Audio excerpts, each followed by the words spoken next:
திருச்சிற்றம்பலம். பெரிய புராணம் சுந்தரமூர்த்தி நாயனார் பார்த்துட்டு இருக்கோம்.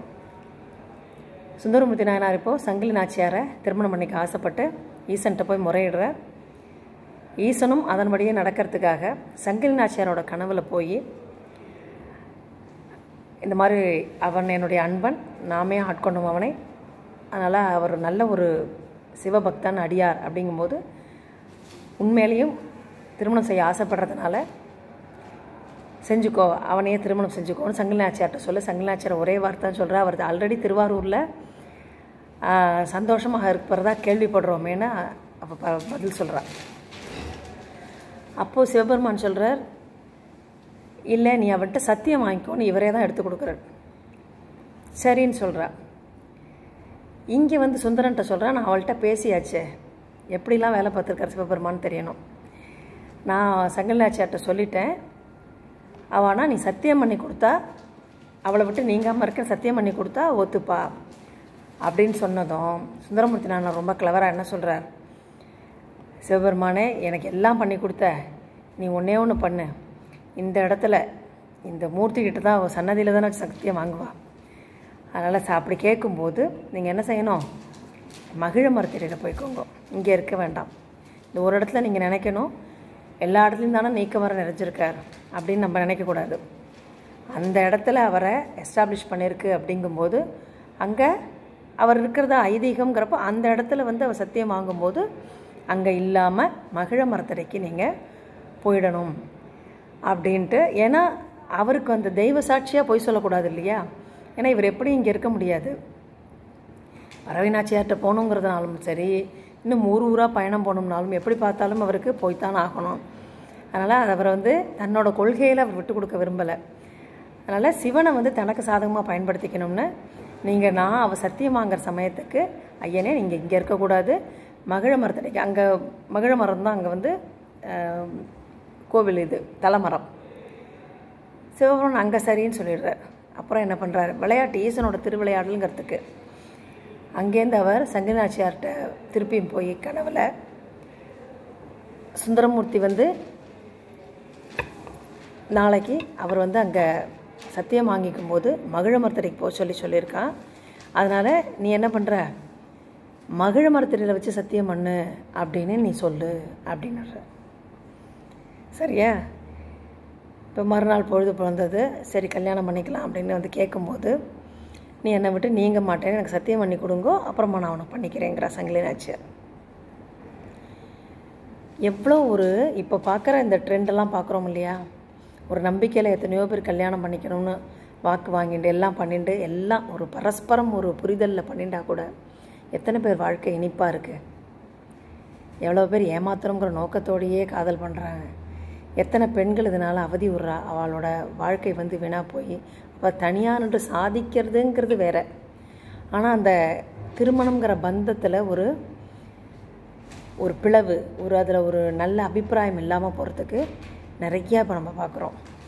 இதுக்கெல்லாம் முன்னோடி மாதிரி அப்போது இந்த மாதிரி சத்தியம் பண்ணி கொடு அப்படின்னு சொன்னதும் நேராக சன்னதிக்கு வா போகலாம் அப்படின்னு சுந்தரமூர்த்தி நாயனார் கூப்பிட்றார்.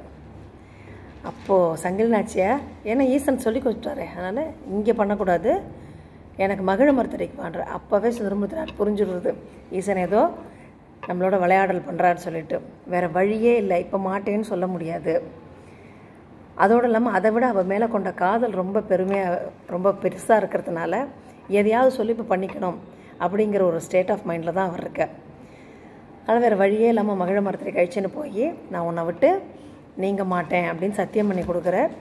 அதுக்கப்புறம் கல்யாணம் ஆகுது. கல்யாணம் பண்ணி ரெண்டு பேரும் சந்தோஷமாக இருந்துட்டுருக்கா. இதுதான். அதுக்கப்புறம் அவர் அந்த சத்தியத்தை மீறுவதும், அந்த மீறினா என்ன தண்டனை, அதாவது இறைவனுக்கு முன்னாடி எதுவுமே பொய்யா நடந்துக்கூடாது.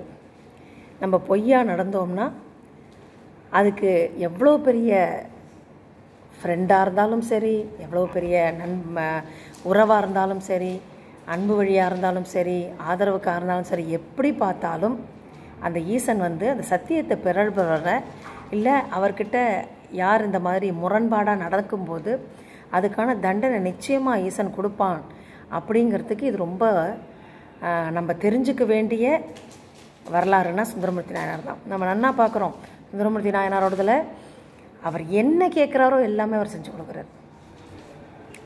முதல்ல அவரை வந்து ஆட்கொள்கிற வரைக்கும் தான் அவர் வந்து நரசிங்க முனையரோட ஸ்வீகார புத்திரனாக இருக்கார். அந்த கல்யாணம் நடக்க போகிற சமயத்தில் ஏற்கனவே ஊழ்வினையினால் அவர் இங்கே அவதாரம் எடுத்திருக்காருங்கும்போது இன்னும் ஒரு புதுசாக ஒன்று க்ரியேட் பண்ணக்கூடாதுன்னு அவருக்கு நடக்கப்பட்ட இருந்த திருமணத்துலேருந்து அவரை காப்பாற்றி அவரை தன்னோட அடிமையாக்கிறார். இதெல்லாம் என்னோடய ஷார்ட்ஸில் போட்டிருக்கேன்.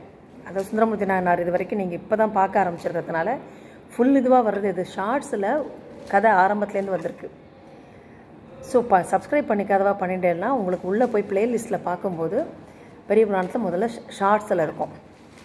அந்த சுந்தரமூர்த்தி நாயனாரை அப்படி தான் வந்து திருநாவலூரில் திருவெண்ணைநல்லூரில் அவரை வந்து ஆட்கொண்டு தன்னோட அடிமை அப்படின்னு ஓலையை காமிச்சு அவரை திருப்பி கொண்டு வந்ததுலேருந்து பார்த்தாக்க அதுக்கப்புறம் அவரை எங்கே திரும்பினாலும் அவர் கூடவே பயணிக்கிறத நம்ம பார்க்கலாம்.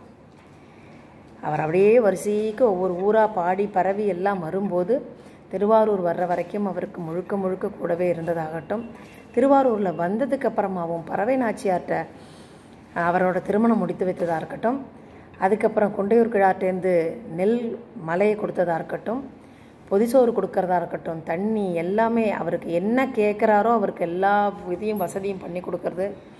அதுக்கப்புறம் சுந்தரமூர்த்தி நாயனாருக்கு தான தர்மங்கள் பண்ணணும்னா மணிமுத்தாராட்டில் இட்ட பொற்காசுகள் கொடுத்து அதை இங்கே திருவாரூர் கமலாலயத்தில் எடுக்கிறதா இருக்கட்டும், இல்லை திருப்புகலூரில் தர்மம் பண்ண காசு வேணுமேன்னு சொல்லிகிட்டே பொற்காசு வேணுமேன்னு நினச்சிட்டு அந்த செங்கல்லை வச்சு தலையில் படுத்துட்டாக்க அது அப்படியே பொற்கட்டிகளாக மாறினதாக இருக்கட்டும், இப்படி சொல்லிகிட்டே போகலாம். அவர் கூடவே அவர் வர மாதிரி இருக்கும். வழி தெரியலையா அந்தனராக வந்து வழி காமிப்பார். அவருக்கு என்ன புகழ்ந்து பாடணும், ஈசனை பாடி பரவினா அவர் எவ்வளவுலாம் அவருக்கு செய்வாருங்கிறதுக்கு சுந்தரமூர்த்தி நாயனாரோடது அப்படியே கூடவே இருப்பார்.